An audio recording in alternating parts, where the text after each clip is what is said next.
Malapit na matapos ang Commissioner's Cup at habang papalapit naman ang Governor's Cup, unti-unti na ring umiinit ang usapan pagdating sa possible moves ng mga teams. At isa sa mga pinaka-pinag-uusapan ngayon ay ang San Miguel Beermen dahil may isang malaking pangalan na agad ang inuugnay sa kanila para maging import sa susunod na conference. Bukod pa dyan, usap-usapan din ngayon ang posibleng paglipat ni Mikey Williams sa Barangay Ginebra na siguradong malaking balita kapag natuloy.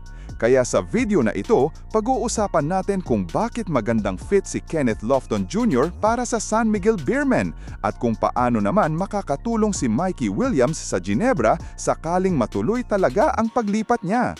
Kaya kung mahilig ka sa PBA updates at basketball analysis, siguradong magugustuhan mo itong topic natin ngayon. Habang papalapit ang Governor's Cup, mukhang may isang pangalan na agad ang interesadong kunin ng San Miguel Beermen bilang kanilang import at ito ay ang former NBA player na si Kenneth Lofton Jr. Alam naman natin na sa Governor's Cup ay may 6'6" height limit para sa imports kaya swak na swak si Lofton sa requirements ng liga at talagang eligible siya para makalaro sa PBA. Kung sakaling matuloy ito, malaking bagay agad ang maidadagdag niya sa San Miguel lalo na sa kanilang offense at depensa. Kilala si Lofton bilang isang bruiser player na kayang makipagsabayan sa ilalim at hindi basta natitinag sa physical game.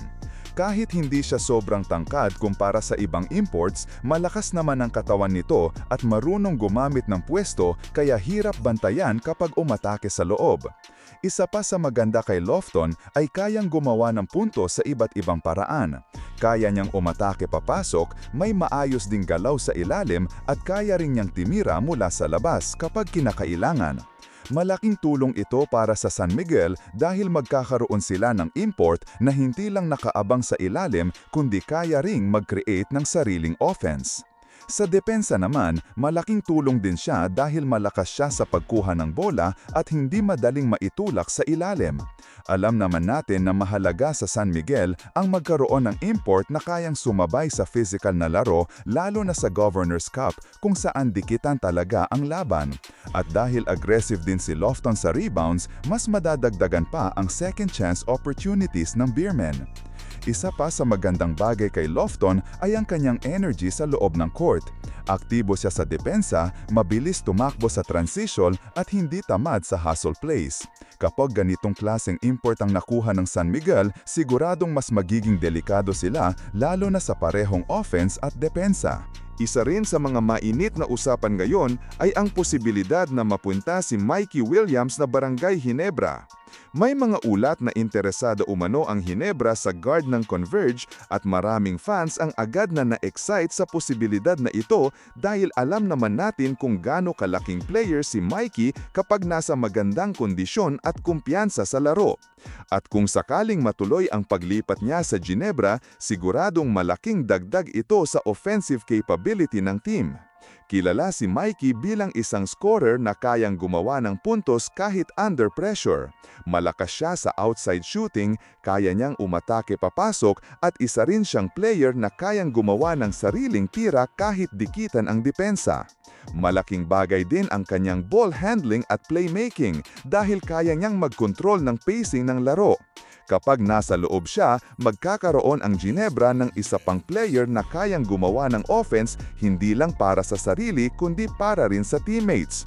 Ito ang isa sa pinaka-importanteng bagay lalo na sa dikitang laban kung saan kailangan ng extra creator sa court. Isa pa sa magandang maidudulot ni Mikey ay ang spacing. Dahil respetado ang kanyang shooting sa labas, mapipilitan ang depensa na lumabas para bantayan siya. Kapag nangyari iyon, mas magkakaroon ng open lanes at mas magiging maluwag ang ikot ng bola ng Ginebra sa offense. At kung babalik ang dating laro ni Mikey Williams, siguradong malaking problema siya para sa ibang teams. Alam naman natin na kapag mainit ang kanyang shooting, kaya niyang baguhin agad ang momentum ng laro sa loob lang ng ilang minuto. Isa rin siya sa mga guards na hindi basta kinakabahan sa crucial moments kaya malaking tulong siya sa closing situations. Sa kabuuan, kung matuloy man ang paglipat niya sa Ginebra, malaking boost ito para sa kanilang backcourt at overall offense.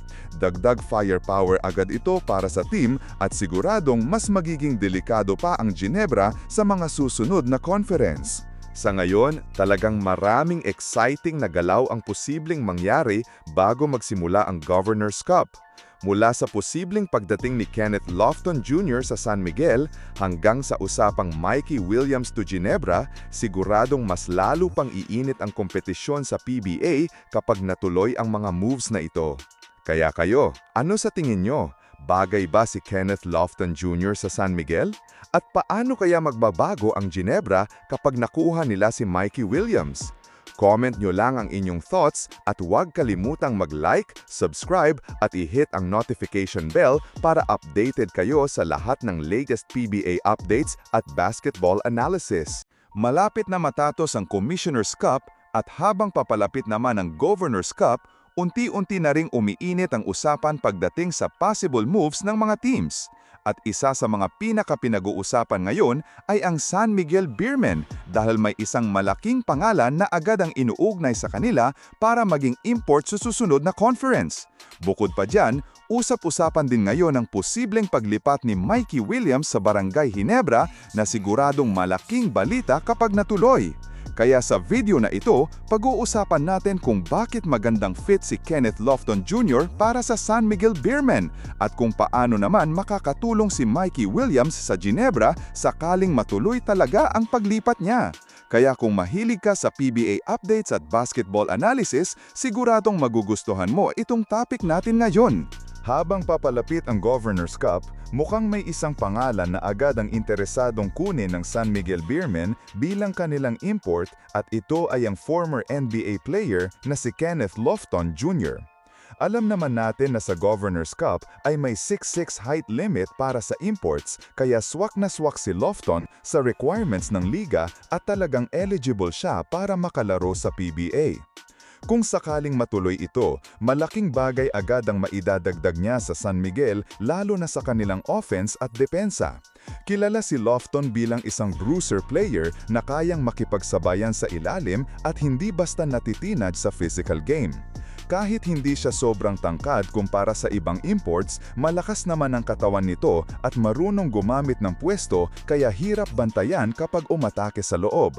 Isa pa sa maganda kay Lofton ay kayang gumawa ng puntos sa iba't ibang paraan.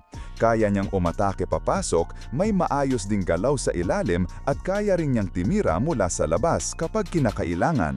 Malaking tulong ito para sa San Miguel dahil magkakaroon sila ng import na hindi lang nakaabang sa ilalim kundi kaya ring mag-create ng sariling offense. Sa depensa naman, malaking tulong din siya dahil malakas siya sa pagkuha ng bola at hindi madaling maitulak sa ilalim.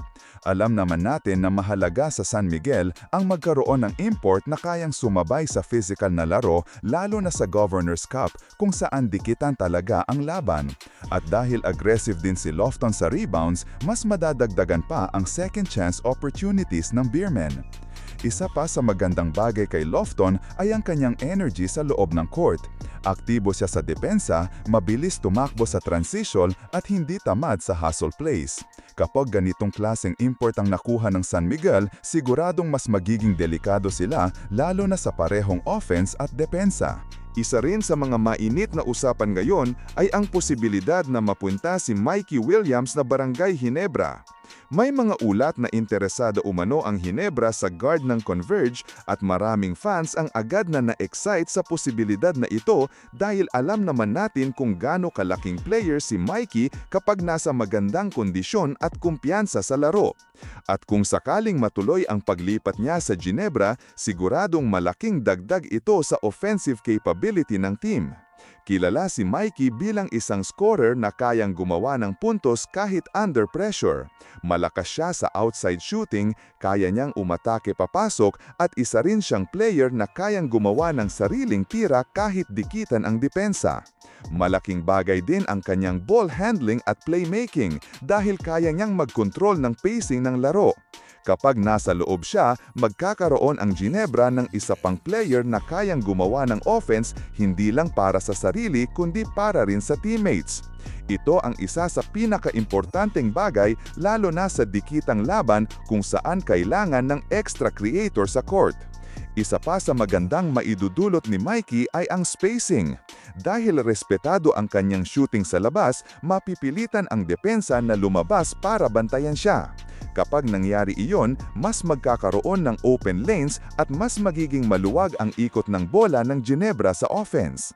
At kung babalik ang dating laro ni Mikey Williams, siguradong malaking problema siya para sa ibang teams. Alam naman natin na kapag mainit ang kanyang shooting, kaya niyang baguhin agad ang momentum ng laro sa loob lang ng ilang minuto. Isa rin siya sa mga guards na hindi basta kinakabahan sa crucial moments kaya malaking tulong siya sa closing situations. Sa kabuuan, kung matuloy man ang paglipat niya sa Ginebra, malaking boost ito para sa kanilang backcourt at overall offense. Dagdag firepower agad ito para sa team at siguradong mas magiging delikado pa ang Ginebra sa mga susunod na conference. Sa ngayon, talagang maraming exciting na galaw ang posibleng mangyari bago magsimula ang Governor's Cup. Mula sa posibleng pagdating ni Kenneth Lofton Jr. sa San Miguel hanggang sa usapang Mikey Williams to Ginebra, siguradong mas lalo pang iinit ang kompetisyon sa PBA kapag natuloy ang mga moves na ito. Kaya kayo, ano sa tingin nyo? Bagay ba si Kenneth Lofton Jr. sa San Miguel? At paano kaya magbabago ang Ginebra kapag nakuha nila si Mikey Williams? Comment nyo lang ang inyong thoughts at huwag kalimutang mag-like, subscribe at i-hit ang notification bell para updated kayo sa lahat ng latest PBA updates at basketball analysis.